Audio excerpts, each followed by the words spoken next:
Okay, I know it's been a long time now because I was very busy with my job during this summer, and today I have decided to, of course, dump the first part of this topic because I've been preparing the topic for a long time, the whole summer, and unfortunately I really never had time to prepare the video. So this time around I'm just from work right now, and I have decided, okay, why not just okay, prepare the video, and why not upload it? I may upload the video today or tomorrow, definitely. So, okay, the topic today is about English and the Bulu language.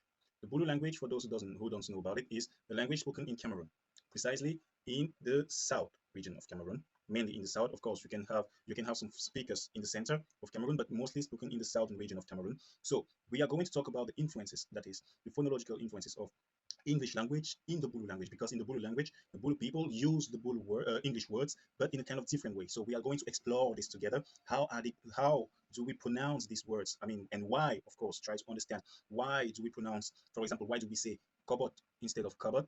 Also, we try to understand all this stuff together, and you will see it's very interesting because the video is quite long. I mean, not the video, but the topic is quite long. So I have decided to prepare two videos for this topic. Okay, so in the first part, this video, I'm going to talk about the Bulu language.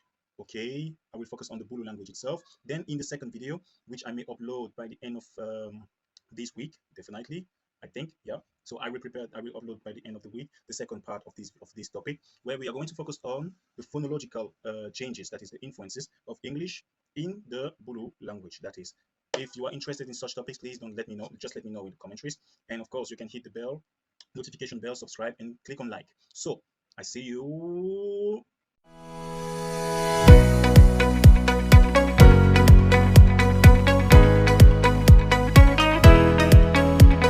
Okay, welcome guys, welcome back to Brainers. So, okay, you know that language is very how can I say? It's not static, okay? It changes. It's you can a language can come to life, grow, okay? It can get a kind of a level of maturity and even die, okay? Because it is exposed to several variations, several variables, like for example, code mixing, and other aspects of linguistics that are liable to provoke the change in the language. So in these cases, the language might get to the point of dying. For example, Latin today is dead, we can say, because no one really speaks Latin today because of all the changes that happens throughout the years. So today, no one really talks of Latin. So today, Latin is considered a dead language. For this purpose, I have studied the Bulu language, that is the influences of English into the Bulu language. And so how do English influence the Bulu language? I have studied this last year and I published an article about it. I will share the article in the description so you can have access and of course read. Please, you are free to share your opinion in the commentaries so that we can, of course, debate on it. So please let me know what you think about the article when the time comes. By the way, as you know, the Bulu language is spoken in the south and, of course, in the center region. It belongs to a group called the Pawin group. Pawin group is the name given by Amvela, okay, who is a very great author. I read the book, very interesting. And we also have these groups, like in the Pawin group, we have the Okak, the Bulu, the Fang, and of course the Wondo. These groups are called the Beti group, and this Beti group are share languages that are intelligible. So somehow we understand each other to an extent. Okay, and I'm sure in Turkey or in other parts of the world there are languages that are quite intelligible. So it is the same concept. Now, speaking of the Bulu language, we need to understand one thing: the function. Okay, the language is used depending on context. Okay, it can, and this context determines whether the language is spoken in an official setting or not. So the language may get a different tone depending on whether it is official zone or during an official context or in just a friendly casual context. For example, we have Abomo Morin. Okay, Abomo Morin is a researcher. She made a research and she distinguished two types, okay, of speech in Bulu. We have the ordinary, okay, the ordinary speech, which is non-official, okay, if you like, and you have the detailed speech, which is said to be more official in an official setting. So first of all, what is ordinary speech? By ordinary speech, we simply mean daily talks, okay, daily conversations, which are subdivided into four. We have what we call a kobo, okay, which is basically talking, that is talking without expecting an answer. I'm just talking, okay, just mere talking. A Joe, to tell, that is to give an information, transferring a specific information. We have the third one, which is a counter, okay, a counter, that is to tell a story, that is you speak with the aim of sharing a specific story, okay. Then you have the last one, Elan, Elan is actually discussions. You speak, the person responds, you understands what you're saying, and then replies or reacts to what you are saying. In this point, we talk of Elan. So Elan, discussion, okay, a kobo, just to talk, okay, a kante, story, that is just to tell a story, okay, a joke, to tell. Now, in these cases, the language is quite basic, okay, simple, soft. There is no seriousness, okay, there is no emergency, and somehow it does not even impact the lives of those who are actually engaged in a conversation. So there is no consequence. Simple conversation. Now, the second point. What about detailed speech? Detailed speech is the opposite of what we call the ordinary speech because, first of all, it it aligns with specific, okay, specific rules or features. First, the person. Not anyone can just wake up and start, okay, talking using the detailed speech. No, the context.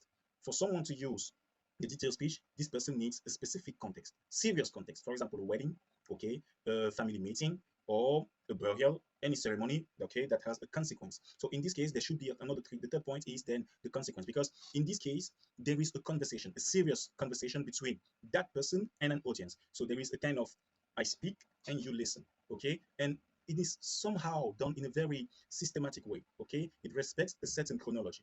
Every to know, that is, the person should know when to say what at this and at what time is he supposed to say that thing. So the timing is very important with the detailed speech. I don't know, I'm sure in the Turkish, for example, maybe in the Turkish culture, there is, for example, during weddings, because I was in a wedding in Kayseri.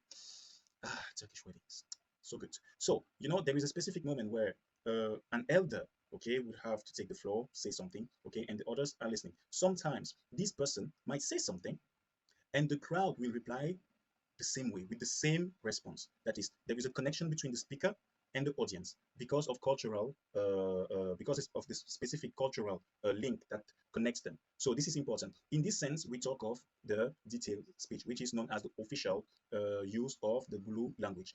To an extent, we even think that at this point, language becomes the Bulu language here is actually an art. Why? Because it's like assisting.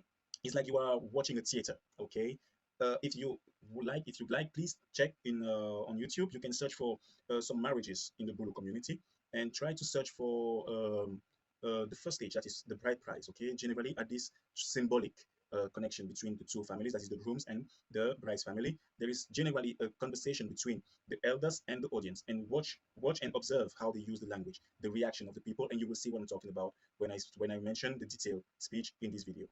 I hope you love the video. I hope you like it. So if you do, please hit on the notification bell. If you're curious about the influence of English in the Bulu language, don't hesitate.